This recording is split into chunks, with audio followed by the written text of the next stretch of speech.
नमस्कार, मैं हूं आचार्य सूरज पाल यादव। आप देख रहे हैं सूरज लोक मीडिया। सूरज लोक मीडिया में आपका हार्दिक स्वागत है। आइए नजर डालते हैं आज के मुख्य समाचारों पर।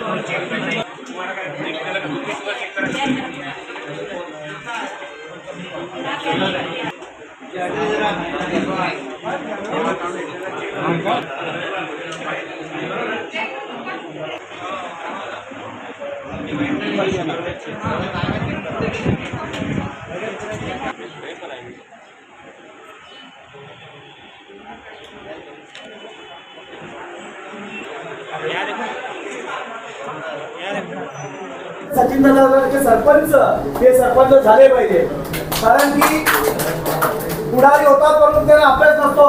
आता सचिन दादा वेल एज्युकेटेड आहेत, ग्रॅज्युएट आहेत. असे युवा सरपंच शासना दरबारी असलेले सर्व काम हे जनतेपर्यंत पोहोचवण्याचं काम सचिन दादा सर्वांनाही माहिती आणि प्रेमाची भेट देखील दिली जात आहे. संपूर्ण जी लोकवस्ती आहे, सुजन आहेत आणि अर्थातच सामाजिक राजकीय जीवनामध्ये मोठं काम करणारे व्यक्तिमत्व आहेत. या ग्रामपंचायतीचे विद्यमान सरपंच सन्माननीय युवा सरपंच सचिन माळी साहेबांना देखील आपण आजच्या कार्यक्रमाच्या माध्यमातून सन्मानित करू. साहेब, आपण वेळात वेळ काढून खऱ्या अर्थाने हॉल ग्रामपंचायतीचा कार्यक्रमाला उपलब्ध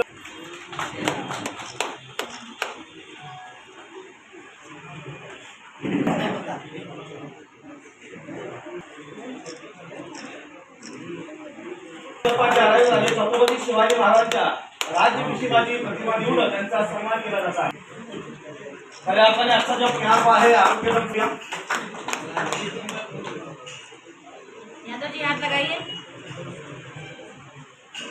त्याचा स्वागत आणि सन्मान करायचा आहे. तरी देखील पत्रकार हा स्वाभिमानाने जगावा, स्वाभिमानाने त्यांनी पत्रकारिता करावी, यासाठी आपल्या भिवंडीचे जे ज्येष्ठ पत्रकार आहेत वेलकम, सुस्वागतम. अगदी भिवंडीच्या ट्रॅफिकचा सामना करत करत साहेब खूप ट्रॅफिकसाठी सानप साहेबांना देखील आज त्याचा अनुभव मिळालेला आहे आणि वेळात वेळ काढून आपण इतका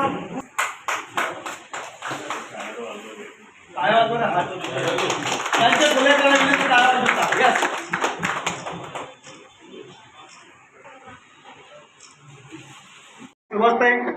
ऍडव्होकेट झालेले आहेत. LLB त्यांनी पूर्ण केलेले आहे. त्यानंतर आमचे पुढचे सत्कार होते आहेत पत्रकार मुनीश गायकवाड. काय बघाय एक मिनिट. नसीम भाई अन्सारी.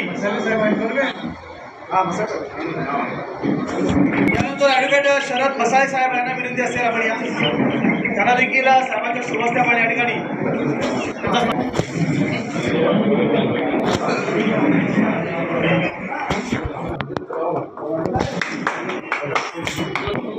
इकडे बघा. मॅडम चलो. आपल्याकडे या महिला ज्येष्ठ पत्रकार आहेत. आपण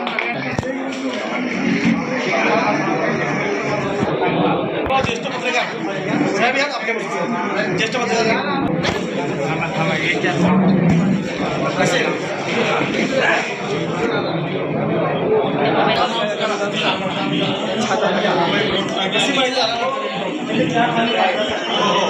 इंजिनियर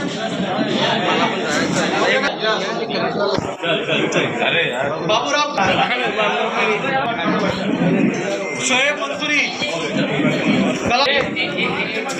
यांच्या मागे उभे राहा, यांच्या मागे उभे राहा प्लीज.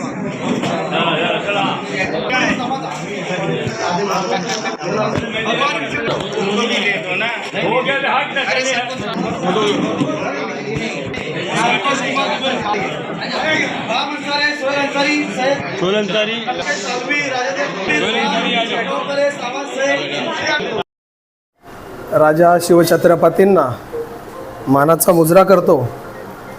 स्वराज्याचं धाकलं धनी धर्मवीर संभाजीराजे यांना मानाचा मुजरा करून भारतीय घटनेचे शिल्पकार डॉक्टर बाबासाहेब आंबेडकरजी, हिंदू हृदय सम्राट शिवसेना प्रमुख बाळासाहेब ठाकरे, धर्मवीर आनंद दिघे साहेब आणि APJ अब्दुल कलामजी या सर्व मानवांना आजच्या दिनी विनम्र अभिवादन करतो। आणि आजचा जो आपला स्वराज्य तोरण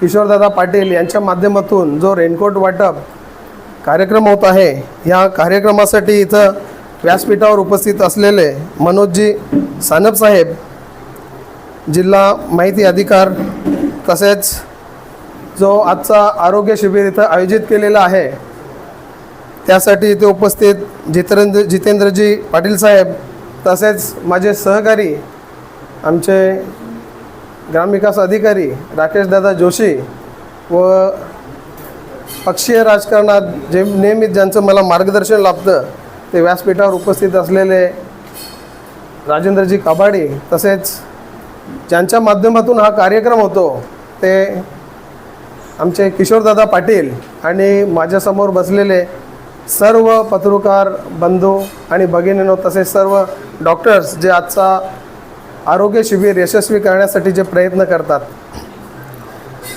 आजचा कार्यक्रम बोलला म्हणजे पत्रकारांचा कार्यक्रम, आणि पत्रकारांच्या कार्यक्रमामध्ये माझ्यासारख्या माणसाने काय बोलावं, कारण पत्रकार असेल किंवा कवी असेल यांच्याकडे एक शब्दांचा महासागर असतो। म्हणजे शब्दांच्या महासागरातून ही लोक कशा कशा प्रकारचे शब्द निवडून काढतात, आणि त्यांच्या समोर मी बोलावं म्हणजे सचिन तेंडुलकर समोर जसप्रीत बुमराहनी बोलावं की कशी बॅटिंग करावी।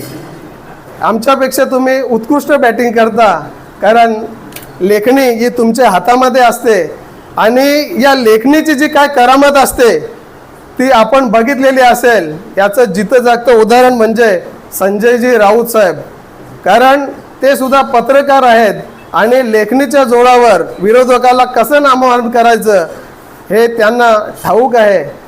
आपण सर्व पत्रकार आहात, इथल्या काही गोष्टी असतील किंवा अन्यायवाचक काही गोष्टी असतील त्या गोष्टींना आपण वाचा फोडता, काही चांगल्या गोष्टी असतील त्या समाजापर्यंत पोहोचवण्याचं आपण कार्य करता। हे कार्य खरोखर उल्लेखनीय आहे। सर्वात महत्त्वाचं म्हणजे कुठलाही पक्षपात न करता या गोष्टी करता, ही खूप एक मनाला आनंद वाटतो या गोष्टीचा। ज्यांच्या माध्यमातून हा सोहळा इथं आयोजित केला गेलेला आहे, ॲक्च्युली मला वेळ दिली होती ती 11 वाजताची, पण आजचं यजमानपद आमच्याकडे असल्यामुळे मला पाहुण्यांचा आदर सत्कार करण्यासाठी लवकर येणं गरजेचं होतं, कारण ग्रामपंचायतच्या कार्यालयामध्ये हा कार्यक्रम संपन्न होतोय, ही आमच्यासाठी एक आनंदाची आणि अभिमानाची बात आहे।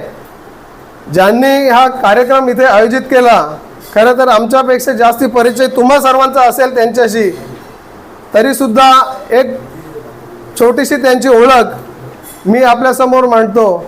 किशोरदादा ज्या पाटील परिवारातून येतात, या परिवाराला एक मोठी परंपरा आहे या परिसरामध्ये। या परिवाराने गावाला डॉक्टर, वकील, इंजिनियर म्हणजे शैक्षणिक क्षेत्रातली कुठलीही गोष्ट बाकी ठेवलेली नाही। असा प्रत्येक सदस्य, या प्रत्येक क्षेत्रामध्ये या घरातील सदस्य गेलेला आहे। आज या ठिकाणी आपल्यासमोर बोलताना आनंद वाटतो, कारण मध्ये किंवा विद्यार्थी दशेमध्ये ना, म्हणजे इथे ठराविक आहेत त्यावेळेला केबलवर बघायला मिळायचं, तेव्हा काही यूट्यूब वगैरे या गुगल टीव्ही नव्हत्या। त्यावेळेला भिवंडी वृत्तांत म्हणजे ठराविकच चॅनल होते, त्याच्यामध्ये संध्याताई असतील, यांचा भिवंडी वृत्तांत असेल, हे काका असतील, मला नाव नाही माहीत, पण यांचं एक असायचं, मला एक लवलेश सुतार यांचं असायचं, आणि आपले रेड्डी होते जे आपल्यामध्ये आज नाही आहे तिथे। हां हां संदीप आहे ना इथे। हां म्हणजे एक ठराविक त्यावेळची जी होती, पण आज खऱ्या अर्थाने एवढी लोक आपल्या परिसरातील काहीतरी चुकीच्या गोष्टी असतील बोला किंवा चांगल्या गोष्टी असतील या समाजापर्यंत नेतात। आम्ही कुठलं कार्य केलेलं असतं ते कार्य लोकांपर्यंत पोहोचवता हे खूप चांगलं आहे. मी कालच मनामध्ये परवा दिवशी विचारायला दादा बोलले मला की आपल्या कार्यालयामध्ये कार्यक्रम आयोजित करायचा आहे तर बरं कसला, तर रेनकोट वाटप. बघा 2-3 दिवसापूर्वी पावसाचा कुठलाच विषय नव्हता. मनामध्ये थोडा विचार आला की जवळजवळ आता ऊन येतोय, म्हणजे श्रावण महिना चालू झाला, म्हणजे ऊन पावसाचा लपंडाव चालू झाला आता, आणि या वेळेला रेनकोट, तर नेमकी कार्यामध्ये प्रामाणिकता सच्चाई आहे म्हणून पावसाला सुद्धा यावं लागलं. आणि सकाळपासून त्याने जो कार्यक्रम केलाय तो आपला प्रत्येकाला म्हणजे विस्कटलं ना. मला 10 मिनिटासाठी अंजूर फाट्याला जायचं होतं आणि ट्रॅफिक होते, उशीर होऊ नये म्हणून मी ॲक्टिवा घेऊन आलो इकडे. दादा बोलतात की नाही जायचं, आमची मंडळी कुठल्याही वेळेला येतील. तर त्याच्यामुळे नंतर ठरवलं की जाऊन येतो, पण पावसाने मला दाखवलं की तू विचार चुकीचा करत होता, त्यांची भावना एकदम योग्य आहे. आज आपण प्रत्येक वर्षी वेगवेगळे उपक्रम आपल्या सहकाऱ्यांसाठी वाटता, खूप आनंदाची गोष्ट आहे. त्यांच्या शरीराची म्हणजे जी तपासणी वगैरे इथे शिबिर लावलेलं आहे ही काळजी करता, हे खूप चांगलं आहे. आणि सर्वात महत्त्वाचं असं की आज आपण उल्लेख केला इथे की हा आजचा कार्यक्रम म्हणजे जर स्नेह संमेलन किंवा स्नेह मेळावा इथे होत आहे, कारण माझे सगळेच बांधव इथे उपस्थित आहेत, भगिनी इथे उपस्थित आहेत. तर त्याची बाजू सुद्धा मान की बाबा तू चोरी का केलीस. जर त्याने सांगितलं बाबा मी या कारणासाठी चोरी केली, तर पत्रकाराचं काम हे आहे की ही चोरी झालेली आहे आणि ही चोरी का झाली आहे असं स्पष्टीकरण या चोराने दिलेलं आहे. हे आपलं काम आहे. आपण काय करतो, फक्त एकच बाजू म्हणतो आणि त्याच्यामुळे समाजामध्ये आपल्याबद्दल रोष तयार होतो. बघा, प्रत्येकाचं आयुष्य कोणी कुठल्या पण फील्डमध्ये असू द्या, तिकडे डॉक्टर असतील ते मेडिकल फील्डमध्ये, तुम्ही पत्रकार फील्डमध्ये, मी शासकीय फील्डमध्ये, हे सामाजिक फील्डमध्ये, हे राजकीय फील्डमध्ये, हे पुन्हा शासकीय फील्डमध्ये, कोणीही कुठल्याही फील्डमध्ये काम करू द्या, तुम्हाला लोकांचं जितकं खरं प्रेम मिळेल, लोकांचे खरे आशीर्वाद मिळतील, तितकं तुमचं आयुष्य सुखी, समाधानी आणि आनंदी जाणार आहे. आणि त्याच्यासाठी एकच गोष्ट लागते, आपली नियत साफ ठेवणं आणि आपल्याला जे देता येण्यासारखं आहे ते देणं. तुम्हाला लोकांच्या खिशात हात घालून काही करायचं नाही आहे. तुम्हाला स्वतःच्या खिशातला आनंद द्यायचा नाही आहे. तुम्हाला काय द्यायचं आहे, तुम्हाला फक्त प्रामाणिकपणा द्यायचा आहे. स्वतःबद्दलची प्रामाणिक भावना, दुसऱ्याच्याबद्दलची प्रामाणिक भावना जोपासायची आहे. मग ती लिखाणातून मांडायची आहे. आणि लिखाणातून मांडताना समोरच्याला त्याची कल्पना देऊन मांडली ना, 100% तुम्हाला सगळे मार्ग आपोआप ओपन होणार आहे. मग तुम्ही स्वतःला एक उत्तम पत्रकार म्हणून सिद्ध करू शकता. शॉर्टकट जितका लवकर घ्याल ना, तितका लवकर शॉर्टकट संपतो, हे लक्षात घ्या. शॉर्टकट कशासाठी असतो, लवकर पोचण्यासाठी. मग असे अनेक शॉर्टकट आहेत आत्ता की आपण लवकर पोचतो, पण जिथे पाहिजे तिथे नाही. रामनाम लक्षात ठेवा. आणि ही वस्तुस्थिती आहे, ही वस्तुस्थिती आहे. त्यामुळे दुसऱ्याला मारून मानसिक, शारीरिक तुम्हाला काही मिळणार नाही. आणि दुसऱ्याची म्हणतात ना, शुद्ध मराठीत त्याला म्हणतात, दुसऱ्याची हाय लागणं चांगलं नाही. आज पत्रकाराची जी कंडिशन आहे ना, ती अशी आहे. बरेचसे मी आता हे पण मी अगदी ओपनली सांगतोय, हे रेकॉर्डेड होत आहे तरी मी जबाबदारीने बोलतोय. मी अधिकारी म्हणजे शासन, जनता आणि प्रसारमाध्यम यातला दुवा साधणारा म्हणून अधिकारी आहे. काही अधिकारी जर चुकीचे वागत असतील ना, तर त्यांचा माझा 100% संबंध येतो आणि त्यांना मी सूचकपणे सांगतो सुद्धा की स्वतः प्लीज करू नका. दुसरी गोष्ट, मी स्वतः करिअर गायडन्स करतो. सैन्यामध्ये ज्याला अधिकारी व्हायचं आहे, मुलगा असो मुलगी असो, किंवा जगातला कुठलाही इंटरव्ह्यू असो, माझ्याकडे या. आज मी तुम्हाला हे प्रॉमिस करून इथून जाणार आहे की तुम्ही, जसं मी मगाशी आल्यापासून बोलतो, मी तुमचा कुटुंब प्रमुख आहे. घरातला मोठा भाऊ किंवा वडील किंवा याचं काम काय असतं, आपल्या लहान भावाच्या मुलाला किंवा मुलीला दिशा देणं, कुटुंबाला दिशा देणं.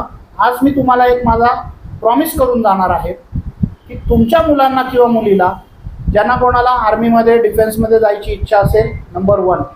नंबर 2, जगातला कुठलाही इंटरव्ह्यू द्यायचा असेल तर तो. या सगळ्यांसाठी मी तुमच्यासाठी कधीही तयार आहे, माझ्या शेवटच्या श्वासापर्यंत. एक आहे मात्र, तुम्ही म्हणाल सर पण, मग तो पण जो आहे ना तो क्लिअर करतो.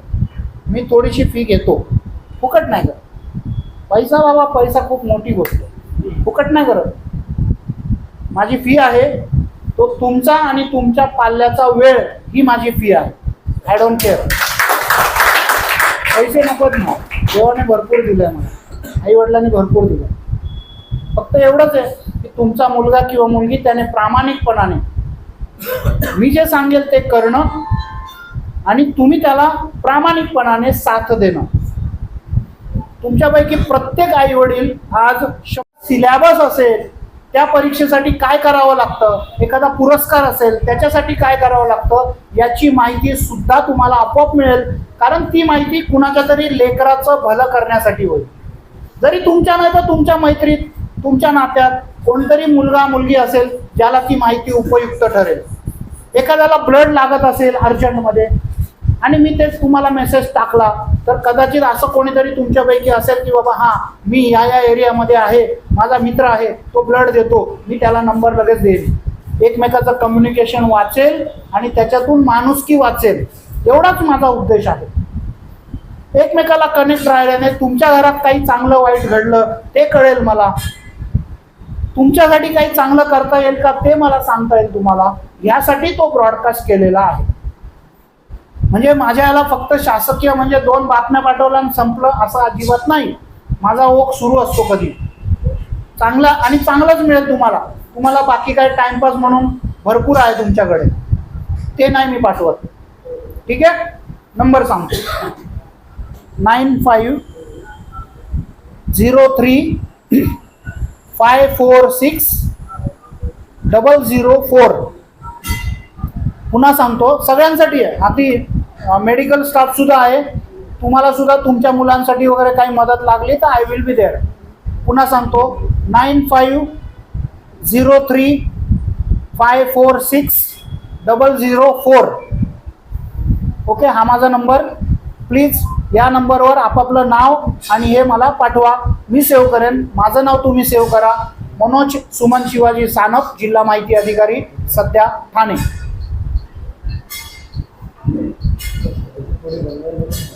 हे लक्षात घ्या, हे देणं खूप गरजेचं आहे. बाकी मी बसलोय तुमच्या मुलांची काळजी घ्यायला, डोंट वरी. आतापर्यंत 90च्या वर, आता 100 होत आले. 100च्या आसपास सैन्यामध्ये अधिकारी बनलेत ज्यांना मी गाईड केलं. UPSC, MPSC, मॅनेजमेंट, एनिथिंग, या सगळ्या गोष्टी आपण करू शकतो. फक्त आपली नियत साफ पाहिजे, आपले विचार चांगले पाहिजे. आणि विचार चांगले असले की कृती आपोआप चांगली होते आपल्याकडे. विचार कुठेतरी भरकटले की संपलं. आणि बाकी मग ह्या गोष्टी ज्या आहेत तुमच्याबद्दलच्या, स्वतःचं राहणीमान, मी म्हणत नाही तुम्ही ॲलन सोनीचाच शर्ट घाला, मी म्हणत नाही तुम्ही व्हॅन हुसेनचाच शर्ट घाला. जो आहे तो व्यवस्थित घाला, कपडे व्यवस्थित घाला, चपला व्यवस्थित घाला, शक्य असेल दाढी रोज करा, केस व्यवस्थित ठेवा.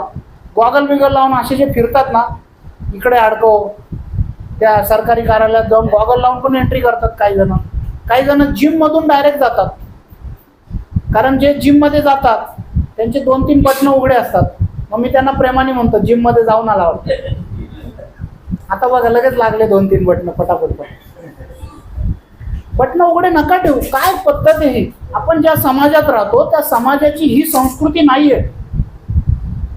तुमचं पहिलं इम्प्रेशन मला सांगा.